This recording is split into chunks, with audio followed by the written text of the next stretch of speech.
איך פותרים את זה? איתמר אליאש ובן סהר מדברים על בעיות. איתמר, תגיד, בדקת פעם את התווית של הבגד שלך? אתה יודע להגיד נגיד ממה הוא עשוי? האמת שאין לי מושג.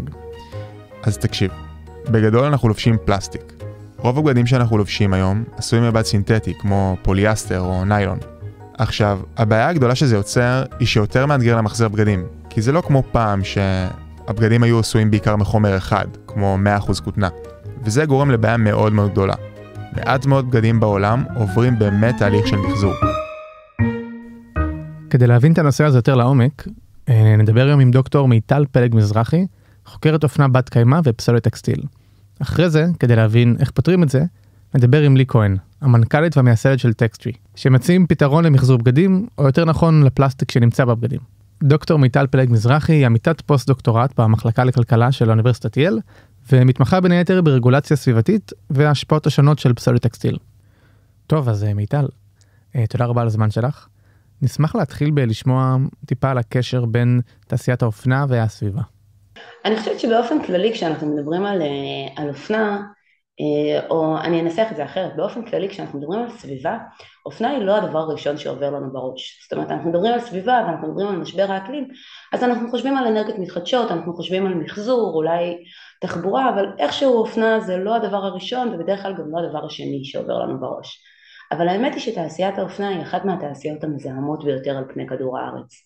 זו שאחראית בין 4-10% מהפליטות של גזי החממה, תלוי את מי שואלים, אבל כך או כך גזי חממה כמובן מה שגורם למשבר האקלים, ככל שאנחנו כאנושות פולטים יותר גזי חממה, ככה משבר האקלים מחריף, כשתעשיית האופנה שוב אחראית לבין 4-10% מגזי החממה, זה יותר מכל הטיסות וכלי הרכב גם יחד, למקרה שטעיתם. תעשייה שאחראית לזיהום של 20% מהמים המתוקים, מים שבכל קונסטלציה אחרת היו משמשים אנשים לשתייה, משמשים אותנו בעצם בעיקר לצביעה וייצור של בתים.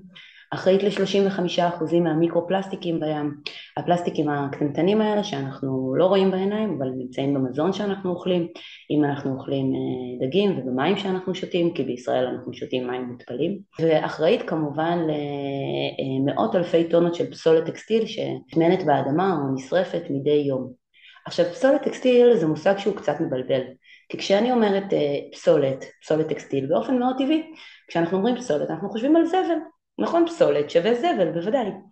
העניין הוא שפסולת טקסטיל זה ממש לא זבל, רחוק מזה. כשאנחנו מדברים על פסולת טקסטיל, אנחנו מדברים על בגדים במצב מצוין, שאנשים קנו ולבשו לרוב פעם, פעמיים, 3, מקסימום 14 פעמים לפי הממוצעים הכי נדיבים, והחליטו שהם נפטרים מהם, כי הם יצאו מהאופנה, כי אנחנו רוצים להתחדש, כי כבר לא בא לנו על הבגד הזה, והבגד הזה שהוא במצב מצוין הופך להיות פסולת טקסטיל. כלומר, בגדים שאף אחד כבר לא רוצה. מה קורה עם כל הפסולת טקסטיל הזאת? הפסולת טקסטיל הזאת לרוב תשונה לכל מיני מדינות באפריקה ובאמריקה הלטינית, בעיקר לגאנה וקניה. שם בשלב הראשון ינסו למכור אותם בשווקי יד שנייה ענקיים, אבל בשלב השני והסביר יותר, אחרי שהבגדים האלה לא נמכרים גם שם, פשוט כי יש גבול גם לכמות הבגדים שהם צריכים באפריקה, הבגדים האלה יתאמנו באדמה או יישרפו. כשנכון להיום זה הופך להיות אחת מהבעיות הסביבתיות הקשות ביותר באפריקה. הסטטיסטיקה מדברת על זה שבכל שנייה, משאית שלמה מלאה בבגדים לא רצויים נקברת באדמה. עכשיו תחשבו כמה זמן אתם כבר מקשיבים לי מדברת, תחלקו את זה לשניות, זה כמות המשאיות שהוטמנו באדמה. אז מיטל, זה תמיד היה ככה, או שמתי בערך הפלסטיק נכנס לנו לבגדים? כן, זאת שאלה מצוינת. אתה דווקא כן יודע, זאת שאלה מעולה. לא, זה לא תמיד היה ככה. יש פה שני דברים שצריכים לדבר עליהם. אחד, זה בכלל הסיפור הזה של אופנה מהירה. מה זה אופנה מהירה? אופנה מהירה זה איזשהו מודל ייצור או מודל עסקי אם תרצו, שבו מייצרים בגדים בצורה המונית, גלובלית, בקצב מאוד מאוד מהיר ונפטרים מהם מאוד מהר. קצת כמו מזון מהיר, כמו שיש לנו פסט פוד, יש לנו פסט פשן. עכשיו זה לא תמיד היה ככה, פעם אנשים היו צורכים אופנה הרבה יותר לאט, ושומרים על הבגדים שלנו לאורך הרבה יותר זמן. זאת אומרת, הבגדים שלנו היו יותר יקרים לנו, גם יותר יקרים במחיר, אבל גם יותר יקרים לליבנו. וכמובן שהאיכות של הבגדים הייתה יותר טובה. מה השתנה? בעצם המודל הזה של אופנה מהירה שהתחיל עם זרה, זרה הייתה החלוצה של אופנה מהירה אי שם בסוף שנות ה-80, כשאחריה הגיעו H&M ופריימרק ועוד שורה של רשתות, שבעצם הפכו את הקצב של הייצור והמחירה של אופנה והשימוש של אופנה להרבה הרבה הרבה יותר מהיר, לכן אופנה מהירה. כמה מהר זה אופנה מהירה? כמה מהר זה מהר? רשתות אופנה מהירה מסורתיות, כמו מסורתיות במרכאות כפולות, כמו זרה ו-H&M יוציאו סדר גודל של 50 קולקציות לשוק בשנה, שזה גם מספר מטורף כשלעצמו, אם חושבים על זה רגע, כי יש לנו 4 עונות בשנה, אז בטח שאין סיבה להוציא 50 קולקציות, אבל היום אנחנו כבר מדברים על אופנה אולטרה מהירה, מהירה במיוחד, כמו שיעין ותמו, כל מיני רשתות כאלו ואחרות שקיימות רק באינטרנט, שמעלות לאתרים שלהם בין 3,000 ל10,000 דגמים חדשים כל יום, פתאום 50 ונשמע כמעט אופנה איטית. אז לא, זה לא תמיד היה ככה. עכשיו, אחת ההשלכות של העלייה של האופנה המהירה, זה שהבגדים שלנו נעשו הרבה יותר זולים. איך עושים בגדים יותר זולים? אחת הדרכים המרכזיות להפוך את הבגדים ליותר זולים, זה בעצם לשנות את החומרי גלם. וככה תעשיית האופנה עברה מסיבים טבעיים, כלומר סיבים שמגיעים מהטבע, שהמוכר ביותר ביניהם הוא כמובן כותנה, לסיבים סינתטיים. סיבים סינתטיים, סיבים שמיוצרים במעבדה. מה הסיב הסינתטי הכי מוכר? פוליאסטר. נכון להיום פוליאסטר נמצא במעל ל-80% מהבגדים שלנו. עכשיו פוליאסטר ובכלל סיבים סינתטיים הם סיבים שהם פטרוליום בייסט, כלומר מבוססים על נפט. ממש אותו נפט שאיתו אנחנו מתדלקים את הרכבים שלנו, נמצא גם בבגדים שלנו. יש לזה הרבה מאוד השלכות בריאותיות, זה משפיע מאוד לרעה על הבריאות שלנו, ולא רק על הבריאות שלנו, כמובן על כדור הארץ. בזמן שכל התעשיות מסביב מנסות להתקדם למקום שהוא יותר סביבתי ולהפחית שימוש בנפט, הנה תעשייה שהשימוש שלה בנפט הוא שימוש אדיר, וזה לחלוטין עובר מתחת לרדאר. נכון להיום ב-67% מהבגדים שלנו יש סיבים סינתטיים מבוססי פלסטיק, שוב מבוססי נפט, והצפי הוא שעד 2030 המספר הזה יהפוך להיות 75%.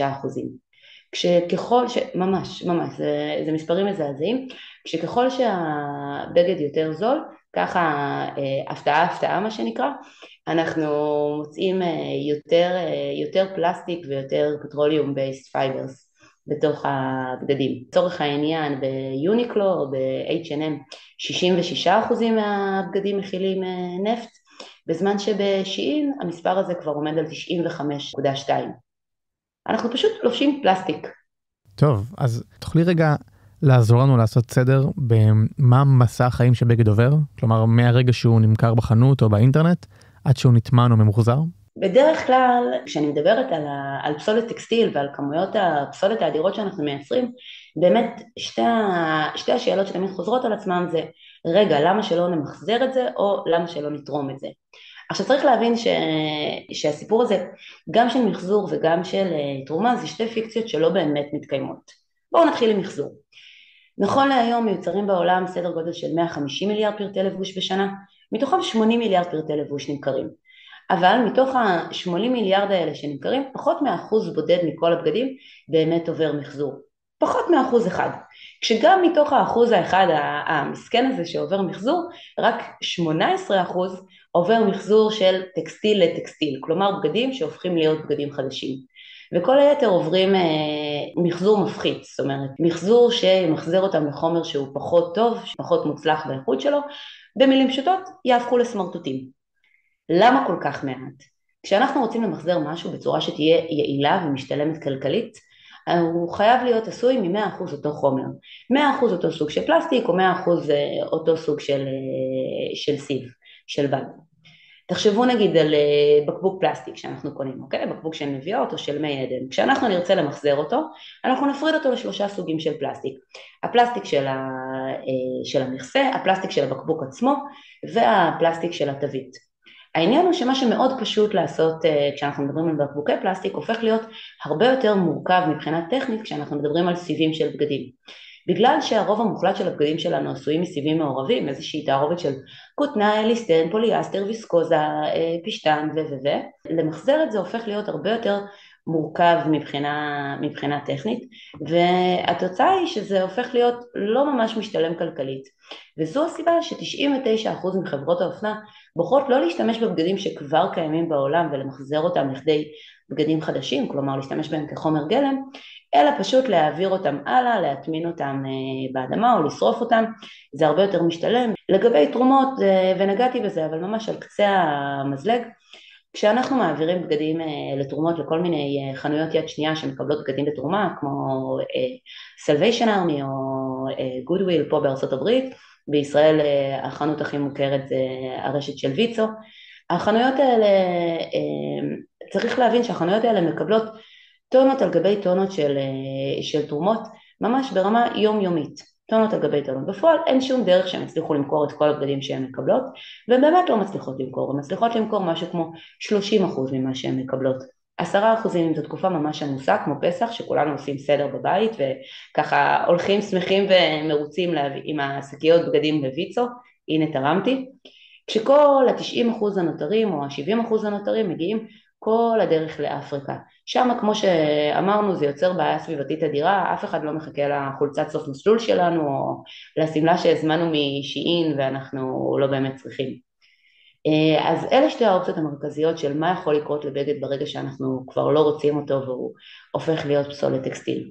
זה לא חייב להיות ככה. צריך, וזו כוכבית שהיא מאוד מאוד חשובה. מה אנחנו יכולים לעשות בשביל למנוע את זה? קודם כל להאריך את החיים של הבגדים שלנו. לא, אנחנו לא צריכים להעיף את הבגד הזה, לא, אנחנו לא צריכים לפנות מקום בארון לבגדים חדשים, ולא, אנחנו בטוח לא צריכים עוד בגד חדש, אנחנו פשוט צריכים לעשות כביסה. זה אחד. אז קודם כל להאריך את החיים של הבגדים שלנו. היה ואנחנו באמת כבר לא רוצים את הבגד מכל מיני סיבות. השמנתי, רזיתי, הילדים גדלו, לא משנה מה הסיבה, אני כבר לא צריכה את הבגד. להעביר אותו הלאה למישהו שבאמת רוצה. האופציה הכי טובה זה להעביר את זה לחבר חברה שירצו את הבגדים. לא מצאנו, קחו את זה למסיבת החלפות בגדים, תחליפו את הבגדים במסיבה, בטוח יש שם מישהו שרוצה את זה. לא הצלחנו למצוא מסיבת החלפות, תארגנו מסיבה. לא הצלחתם גם את זה, תמצאו איזשהו ארגון שבאמת רוצה לקבל את הבגדים, ולא מקבל את הכמויות האדירות שחנויות צדקה מקבלות. כלומר, מקלטים לאלימות במשפחה, לדוגמה, מקלטים של שורדות זנות, וכל מיני כאלה. מקומות קטנים שאנחנו יודעים שרוצים לקבל את הבגדים. ועוד אופציה נהדרת להיפרד מהבגדים שלנו, ולדעת שמישהו בהחלט רוצה לתת להם בית, זה למכור את הבגדים. למכור את הבגדים דרך כל מיני קבוצות פייסבוק יהודיות, יש את מתלבשות, יש את זה לא יושב בול, יש את רומיות מכורות ליד שנייה, יש את מכורות ליד שנייה, באמת לא חסרות קבוצות לדבר הזה, וזה עוד לפני שאני נכנסת לכל מיני עמודי אינסטגרם. אבל צריך להבהיר, הנקודה הכי חשובה פה, ואם תיקחו רק דבר אחד מהשיחה הזאת, שזה יהיה זה, הנבל האמיתי בסיפור, הווילן, זה פשוט over consumption, זה פשוט צריכת יתר. הבעיה האמיתית והרצינית היא זה שאנחנו קונים יותר מדי. זאת אומרת, השאלה פה היא לא איך להיפטר מהבגדים, אלא איך לצמצם את כמות הבגדים שאנחנו רוצים להיפטר מהם. לחשוב לפני שאנחנו קונים בגד ולקנות פחות. איך שאנחנו לא הופכים את זה, איך שאנחנו לא מסתכלים על הבעיות הסביבתיות של תעשיית האופנה, התשובה היא תמיד לקנות פחות ולצמצם צריכה. אז אם אני מבין נכון, אחד הקשיים הגדולים של מחזור אופנה הוא ההרכב של הבגד. כמו שאמרת, הבגדים שלנו כבר לא עשויים 100% מחומר אחד, מה שהופך את המחזור שלהם ללא הכי יעיל ולא כזה משתלם כלכלית. אז איך את רואה את העתיד של התעשייה הזאת? את אופטימית? תראו, אני תמיד אופטימית, כי אני בן אדם אופטימי, ואם לא הייתי אופטימית אז לא הייתי מצליחה לקום בבוקר ולעשות את מה שאני עושה. אני אמנם חוקרת ואני אקדמאית, אבל אני אקטיביסטית בדימוס. וזה מסוג הדברים שאי אפשר לעשות בלי להיות אופטימיים ובלי להאמין שמה שאנחנו עושים משנה ויכול להוביל לשינוי. אז אני אופטימית, זאת נקודת המוצא. אבל זאת אופטימיות מאוד זהירה. תעשיית האופנה לא נמצאת במקום טוב היום, לא בעולם ולא בישראל. בעצם הרוב המוחלט של המותגים נמצאים באיזשהו מרוץ לתחתית, שבו הם מתחרים אחד בשני, בעיקר על הסיגמנט של המחיר. מי יצליח למכור בגדים יותר בזול, מי יצליח להגיע למחיר הכי זול, ומי יצליח ככה לשלוט בנתח שוק גדול יותר. האם זה תהליך שהוא בריא לחברות ולמותגי האופנה? בוודאי שלא. זה יוביל בסוף לקריסה, כי גם כשאתה מנצל את הסביבה ואתה מנצל עובדים, בסוף how low can you go? זאת אומרת, יש איזשהו גבול שאתה לא יכול לחצות אותו לפני שאתה קורס. דווקא זה כן הופך אותי לאופטימית. למה? כי בנקודה שמותגי אופנה וחברות האופנה יחליטו שהם יוצאים מהמרוץ לתחתית הזה, ובעצם מציעים לצרכנים, לנו, ערך מוסף שהוא לא סביב הסיגמנט של המחיר. כלומר, לא אני מוכר לכם את הבגדים הכי משתלמים והכי זולים, אלא הערך המוסף שלי הוא קיימות, הערך המוסף שלי הוא סחר הוגן, הערך המוסף שלי הוא עיצוב מקורי, הערך המוסף שלי הוא אסתטיקה שהיא אסתטיקה ייחודית, וכל מיני ערכים כאלה, שם אנחנו נראה שינוי. וכן, זה גם אומר שאנחנו כצרכנים נשלם יותר על הבגדים שלנו, אבל מבחינתי זה לחלוטין תהליך חיובי, שבו אנחנו נשלם יותר על הבגדים שלנו, נעריך יותר את הבגדים שלנו, נשמור אותם ליותר זמן, ונחזור לכבד ולאהוב את הארון שלנו. ואני אשחרר אתכם עם עוד נקודה אופטימית. אנחנו צריכים לזכור שאופנה היא אחד מהכוחות התרבותיים הגדולים והחזקים ביותר שיש בעולם. אנחנו מדברים פה על תעשייה שבמשך שנים לימדה אותנו מה נכון ומה לא נכון, ומכילה בתוכה אין סוף יצירתיות. בעצם זה באמת הכוח התרבותי הכי הכי הכי חזק שיש. תחשבו על כל תרבות אחרת חוץ מאופנה, אין עוד דוגמה לתרבות שנוגעת בכל אדם ואדם ברחבי העולם בכל יום. זה נוגע בכולנו, בכל מי שאנחנו. תחשבו איזה כוח תרבותי אדיר זה. עכשיו, בהקשר הזה, אופנה בת קיימא, זאת אומרת, אופנה איטית וסביבתית, יכולה להיות לא רק הפתרון לבעיות הסיסטמטיות שיש בתוך תעשיית האופנה, אלא בעיניי היא יכולה להוביל את הפתרון למשבר האקלים כולו. אם זה לא אופטימי, אני לא יודעת מה כן. אז אחרי שלמדנו יותר על תעשיית האופנה, רצינו לשמוע ממקור ראשון על אחד הפתרונות, אז דיברנו עם לי כהן, המנכ"לית והמייסדת של חברת טקסטג'י, כדי להבין איך הם פותרים את זה. אילי, תודה רבה שהצטרפת אלינו. נשמח אם תוכלי טיפה לספר על עצמך, למי שלא מכיר. אז אני באתי מרקע אחר לגמרי, בכלל למדתי משפטים ומנהל עסקים, הייתי גם עורכת דין 5 שנים בתחום המסחרי, ורק במקרה אני גדלתי במשפחה של יצרני טקסטיל, אבא שלי שהוא גם במקרה שותף בחברה, יצרן טקסטיל המון שנים, וגם בתור ילדה אני זוכרת שהייתי מבלה איתו ככה במפעלים, כבר מילדות אהבתי תעשייה, אהבתי מפעלים, אז ככה הכרתי את תעשיית האופנה בהיבטים אחרים שלה, ולפעמים גם מתביישתי קצת לומר שבגיל מאוחר מדי גיליתי גם את ההשפעות הסביבתיות שלה. זה היה במסגרת קורס יזמות שעשיתי ממש כשהתחלתי לעבוד כעורכת דין, ואמרתי שאני רוצה עוד משהו, וככה נתונים שדיברו על תעשיית האופנה וכמה היא מזהמת ממש תפסו אותי, וזה השלב שככה התחלתי יותר לצלול וללמוד על זה. עבדתי תוך כדי כעורכת דין, ובאמת בשנתיים וחצי האחרונות במקביל לעבודה כעורכת דין התחלתי להקים את החברה שעברה גם גלגולים. לפני 1.5 שנה התמסרתי לגמרי לחברה, וזה מה שאני עושה בלב שלם מאוד. מדהים. ותוכלי לספר טיפה יותר עליכם ומה אתם עושים? בטח.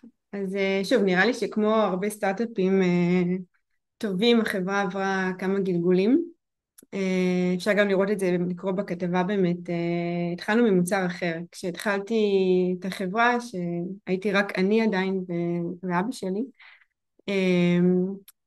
דווקא המוצר הראשון היה לתחום החקלאות. היה לי מחשבה שפסולת טקסטיל, דווקא בגלל שטקסטיל מורכב ברובו מסיבים טבעיים וסינתטיים, יכול דווקא להוות משהו מאוד טוב לגידול של צמחים, באמת להחליף מצע גידול, שזה שוק שיש איתו המון בעיות.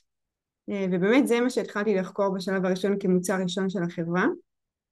הרגשתי שאנחנו עושים פתרון טוב לשתי תעשיות, גם מונים פסולת טקסטיל, וגם ככה נותנים איזשהו מצע גידול חדשני וטוב לתחום החקלאות, שסובל מחוסר, במיוחד החקלאות האורבנית, שזה, שוב, בארץ זה קצת פחות, אבל באירופה זה יותר תפס מקום, של קירות ירוקים וקצת יותר חקלאות במרחב העירוני, והבעיה של משקל של מצעים וכל מיני דברים, יצרו איזושהי מגבלה.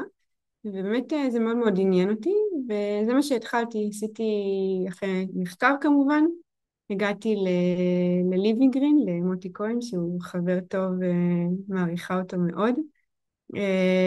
באמת, כאילו מהודעה אחת בלינקדאין, הוא פשוט עשה איתי שיחה ביום שבת, אני לא אשכח את זה, של שעתיים, ובאמת משם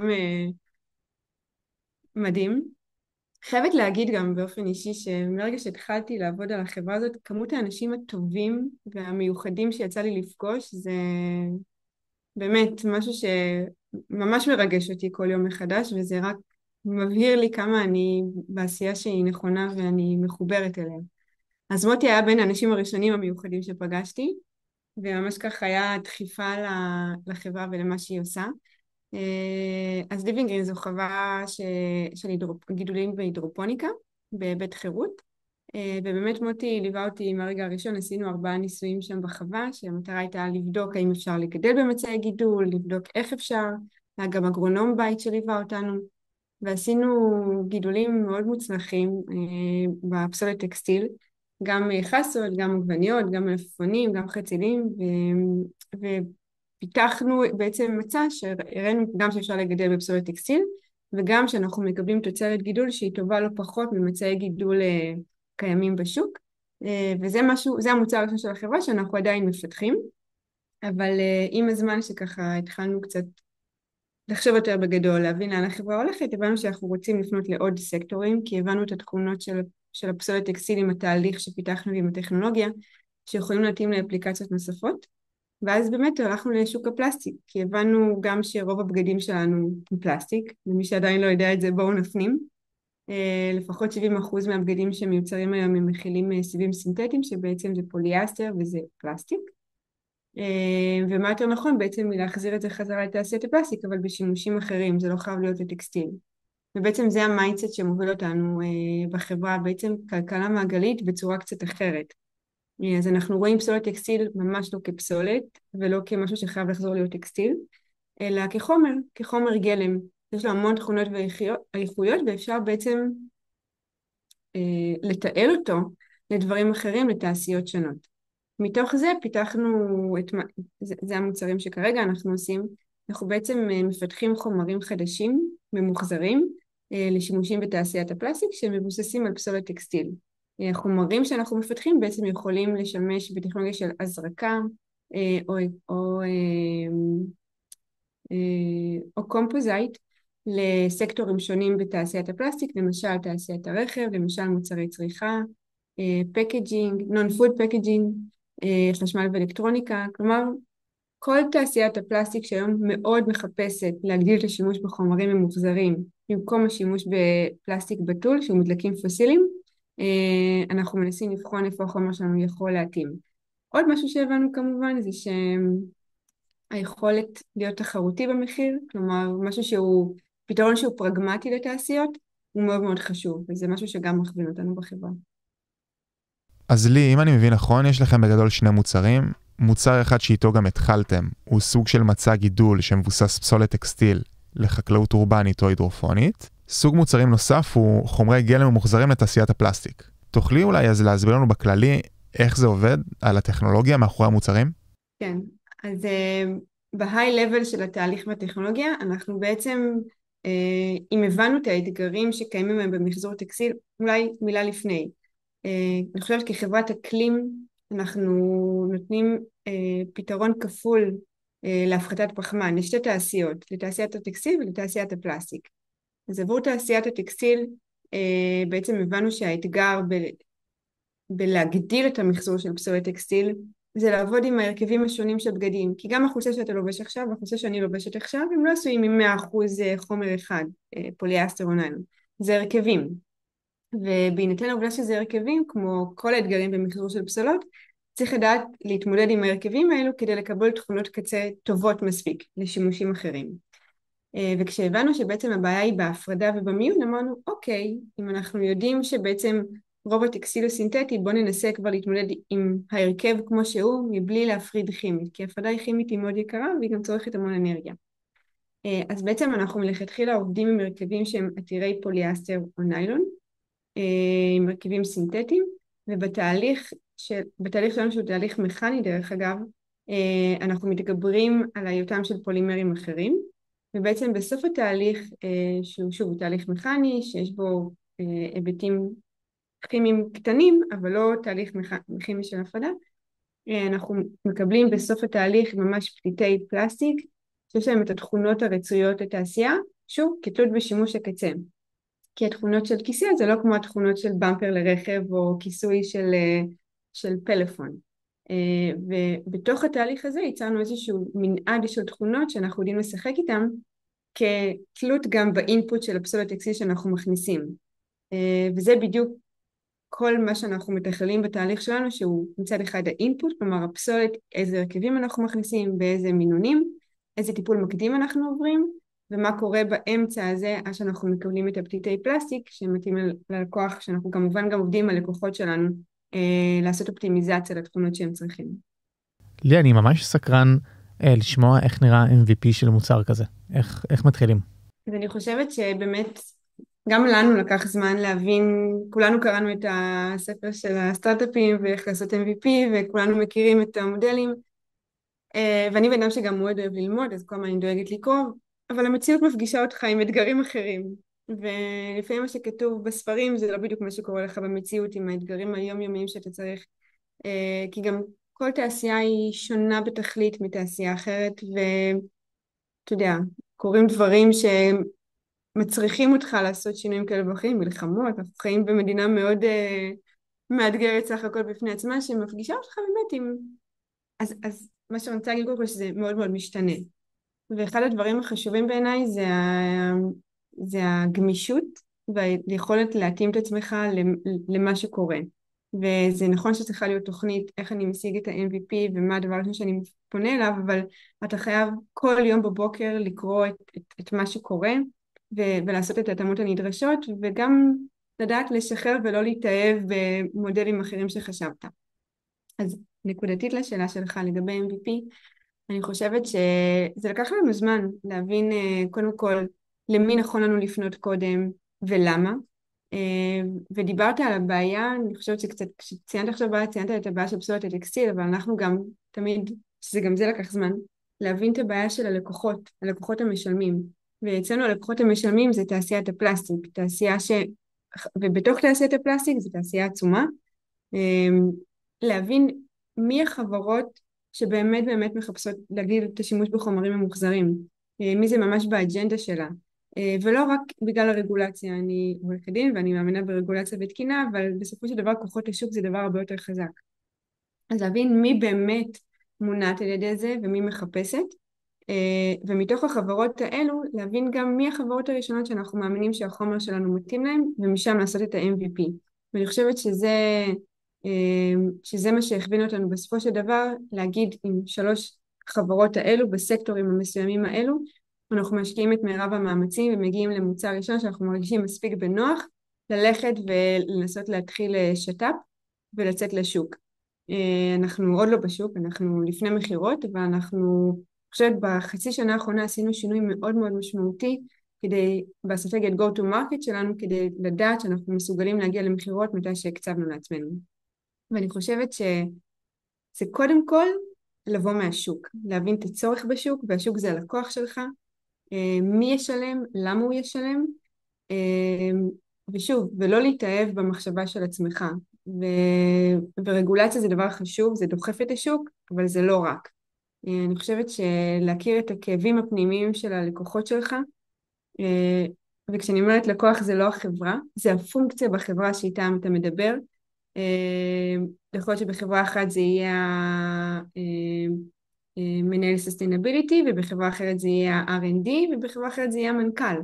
אבל לזכור שבסופו של דבר אתה מדבר עם אנשים, ואנשים שמקבלים את ההחלטות בחברה, זה מה שחשוב, ולא החברה כחברה, כי אתה נכנס לאתר של חברה וכל אחת, אתה יודע, בהיי לבל ולשנות את העולם ושלום עולמי בערך.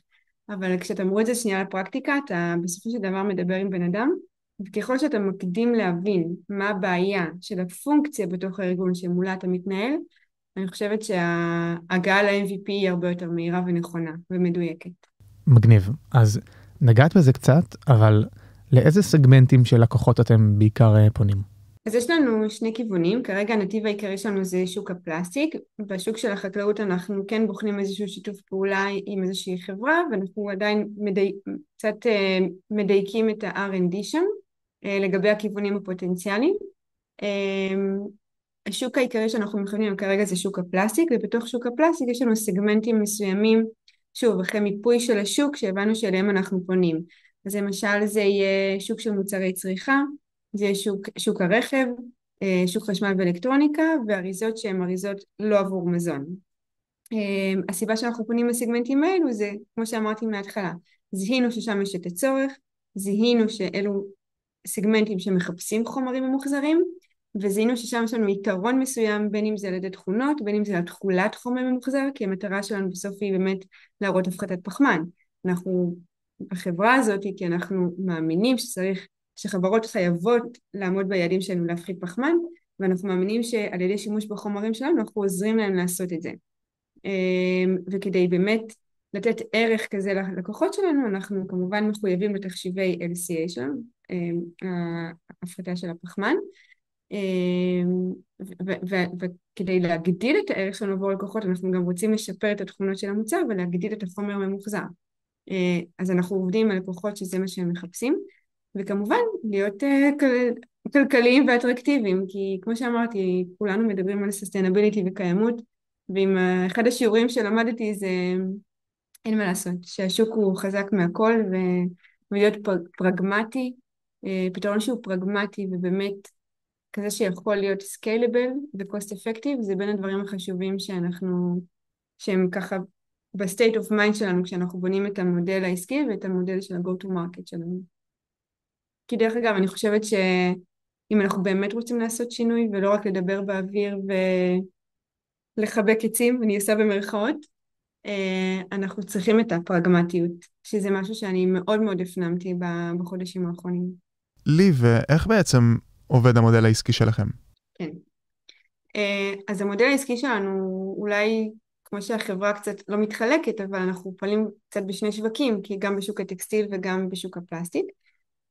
אז כמובן שיש לנו את כל הצד של הטקסטיל, של מאיפה אנחנו מביאים את פסולת הטקסטיל, מה המקורות, ושם אנחנו עובדים עם 3 גורמים, שאנחנו שם מפתחים שיתופי פעולה, וזה גם משפיע כמובן על כל המודל העסקי ועל התמחיר. אז אנחנו עובדים גם עם פסולת תעשייתית ממפעלים, זה אבא שלי מרכז, כיצרן טקסטיל, אנחנו עובדים בעיקר באסיה, בעיקר עם המדינות היצרניות, שזה בנגלדש, הודו, וגם עם ירדן אנחנו עובדים, מתחילים עם וייטנאם. שוב, כי אם אנחנו שנייה נכמת את הבעיה של פסולת הטקסטיל, אז באופן גלובלי כל שנה מייצרים 100 מיליון טון של טקסטיל, שזה מטורף אם חושבים על זה. 85% מגיע למטמנות, כלומר 85 מיליון טון של טקסטיל מוטמן בכל שנה. ואני אלחש בסוד איפה זה מוטמן, בחצר האחורית של העולם, איפה שלאף אחד לא אכפת. אתה יודע, רחוק מהעין, רחוק מהלב. אז, ו-25% מתוך הדבר הזה זה פסולת תעשייתית. אז זה השלב הראשון שאנחנו מטפלים בו, פסולת תעשייתית ממפעלים שבעיקר מיוצרים באסיה. הרובד השני זה לעבוד עם חברות שבאמת אוספות וממנות טקסטיל לאחר צריכה, זה נקרא פוסט-קונסיומר, שזה קצת תהליך יותר מוסדר, שחברות שיודעות קצת פחות או יותר למה את הרכבים, ויש להם ממש רכבים שהם יודעים לומר. והרובד השלישי זה לעבוד ישירות עם חברות האופנה, שלשמחתנו עכשיו התחילו גם להיות אחריות על הפסולת בגלל תקינה שנכנסת באירופה, שממש מחייבות אותן לקחת אחריות על הפסולת שהן מייצרות, ולא להגיד ייצרנו, מכרנו וזהו. אז יש גם עכשיו תקינה שנקראת ERP, שזה הרחבת אחריות יצרן. זה אומר שגם החברות וגם היצרנים יצטרכו להראות מה הם עושים עם הפסולת הטקסטיל, ודבר נוסף שמייצר לנו הזדמנות מאוד גדולה בשוק האירופאי, זה שהחל מ-25 גם אסור לייצר יותר פסולת טקסטיל מחוץ לאירופה. זה אומר שחייבים לטפל בתוך הטקסטיל וחייבים להראות מה הולך איתו. יש המון תקינה שנכנסת, יש גם תקינה שמדברת על דיגיטל פספורט, שזה אומר שנתחיל לנטר אחרי כל הטקסטיל. דרך אגב, הייתה כתבה בכלכליסט בסופה שהדביקו כזה צ'יפ לבגדים כדי לראות מה המסלול חיים שהם עוברים. אז על אותו קונספט כזה רוצים לעשות פספורט דיגיטלי, שיהיה כמו קוד כזה שניתן יהיה לסרוק את הבגד, וככה גם לאכוף שחברות באמת נוטלות את האחריות שיש להן לבדוק מה קורה לפסולת שהן מייצרות. אז חזרה למודל העסקי, אנחנו באמת עובדים, אנחנו מבינים את האינסנטיב שיש לשלושת הגורמים האלה למצוא פתרון לטקסטיל, זה עולה להם כסף, כמובן לא בישראל, אבל באירופה כבר חברות משלמות מס גם על ההטמנה של פסולת טקסטיל וגם על עצם העובדה שהן מייצרות פסולת. אז יש להם תמריץ למצוא פתרון ולשתף פעולה עם חברות שנותנות להן מענה לפסולת, ובדיוק זה חלק מהמודל העסקי שלנו, לשתף פעולה עם הגורמים האלו. זה כמובן משפיע גם על התמחיר של החומר שלנו.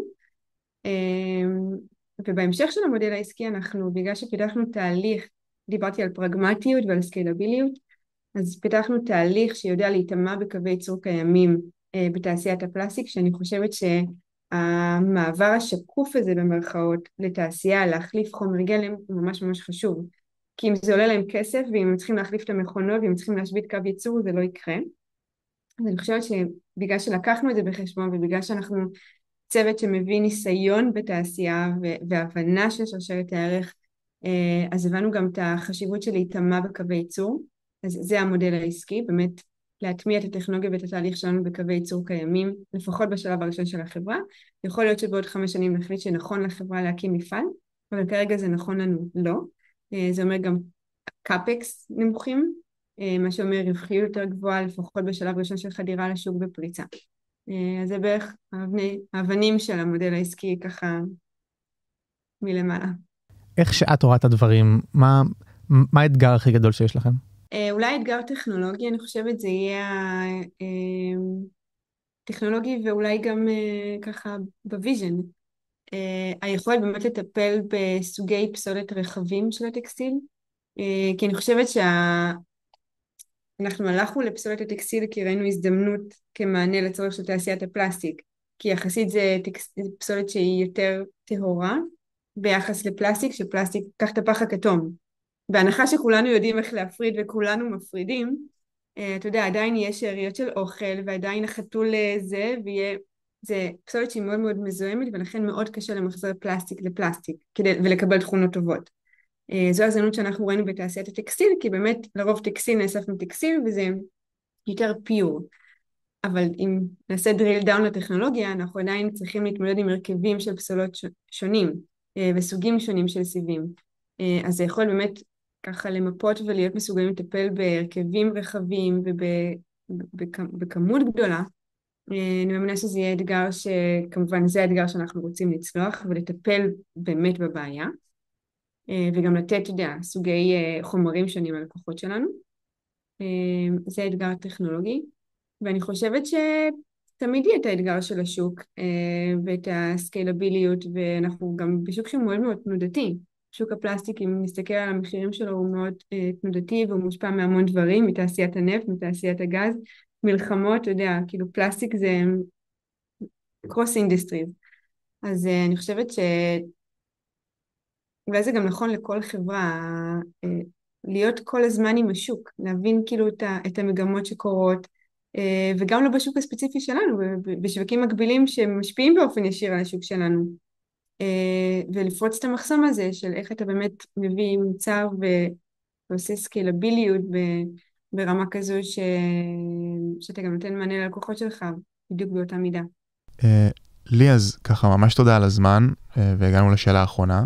אז יש לך אולי איזה טיפ ליזמים בתחילת הדרך שרוצים להיכנס לתעשייה? אז א', אני קוראת לכל מי שיש לו מחשבה או מיזם בתחום של אקלים וסביבה לעשות את זה. אני חושבת שצריך כל מיזם וכל בן אדם שבאמת יש לו את זה. יש מקום לכולם, צריך הרבה פתרונות כדי להתמודד עם מה שאנחנו מתמודדים איתו. ואני חושבת שהתחושת הסיפוק בלעשות משהו שאתה מאמין בו היא באמת, אין דבר שני לזה בעיניי. וזה שווה את הכל, כאילו עם כל הקשיים ויש המון קשיים, פשוט אין שום דבר בעיניי שמשתווה ללעשות משהו שאתה מאמין בו, ואתה כל כך dedicated אליו, אז אני קוראת קודם כל לעשות ולהעז, ואולי באמת הטיפ הוא להעז, כאילו לא לפחד. אני חושבת שזה נשמע מאוד מאוד קלישאתי, אבל באמת מכישלונות צומחים, ואני חושבת שהדבר הכי נורא זה להתבאס שלא ניסינו משהו, או שחשבנו ולא עשינו, ורמת הצמיחה האישית מדבר כזה היא באמת עצומה. ואולי טיפ קצת יותר קונקרטי זה, אני חוזרת לאנשים, זה לבחור באמת עם מי אתה מקים את המיזם, את החברה שלך, כי זה אנשים שאתה הולך להיות איתם הרבה מאוד זמן, ומדברים על זה הרבה. בכל פודקאסט שנשמע על יזמים מדברים על זה, ואני חושבת שגם בכל שלב לוקח לך זמן להפנים למה מתכוונים, ואני אומרת, בסדר, אנשים, יהיה בסדר. אבל אי אפשר להסביר את החשיבות של אנשים שאתה נהנה לעבוד איתם, שאתה סומך עליהם, ושאתם חולקים את אותו חזון ורצון. אנחנו היינו איך פותרים את זה.